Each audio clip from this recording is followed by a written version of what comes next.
Hi, this is Nathan Schwartz. I want to take a few minutes to talk about scholar resources. I have 5 basic criteria I want to apply to scholar resources: authority, purpose, audience, scope, and relevance. These are kind of general overview things of evaluating sources, and they apply to all types of sources: journals, articles, books, websites, blogs, just about anything you're looking at, you can apply these criteria to. Start with the authority. Who is the author? Do they have authority in this discipline? Maybe they have a doctorate, but are they publishing in the discipline of which they earn their doctorate? Do they have a reputation for authority in this discipline? Perhaps they are a well-written publisher. I want to point you to library.su.edu. Whenever you begin your research, you should start at the Steelman Library. We have a lot of things that we've purchased for you, and there are a lot of resources right here. You can start with the everything search, which is WorldCat, or you can go into databases. WorldCat includes all books, some articles, and all our videos. To find more articles in databases, you really need to click the Databases tab and choose one of the databases.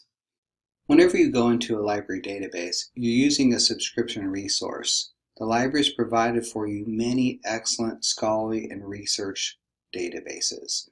Look at the relevance. You want to make sure you're dealing with something current. There are some older things there. If you're doing historical, you might want that, but if you're doing a current topic or something relevant to research, you want latest information within perhaps the last 5 years. Look at the depth and the writing level. You can use the scholarly filters, but you can also judge it yourself and see if it's written at the college level. And look at the sources cited. This is really important. If they're not citing any sources, is it really scholarly? Because then it would just be the author's opinion and not really scholarly, because they're not basing on any other research. I've started a search from the Steelman Library homepage. I did organizational leadership. You can turn on the peer-reviewed filter, which I've done here. I clicked the peer-reviewed filter and I limited it also just to articles. This is one overview of some articles. There's some good information in here. It's kind of general. I would prefer using a specific database. In this search, I chose to use Business Source Complete. This is a very thorough, expansive database. I put organizational leadership in quotations because I wanted a phrase. I didn't want organizational and leadership somewhere else. I wanted them together because they mean something unique when the two words are side by side.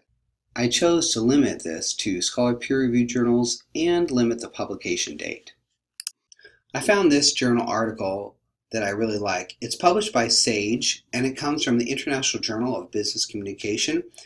I like that it has authors. I don't like scholarly articles with no authors. Has an abstract. Really must have an abstract with a good scholarly article. And it's 20 pages long. Always a good sign. Now when I scroll down in this document, I like looking for scholarly notes, like the citations. I can see they're using APA citation style, and here's another citation with multiple APA citations. Here's more. I can definitely see the citations. I like to know that I'm looking at research, something that a research study was done and there was some kind of empirical evidence, a lit review was done, it reviewed the literature in the field, and most importantly, at the very bottom, I want to see the sources. If it doesn't have references, I just don't know if it's scholarly.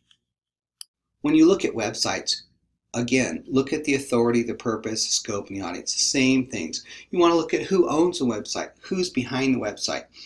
Is it an educational site? Is it a government site?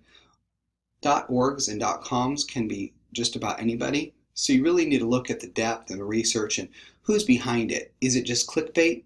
Is it just ad generating?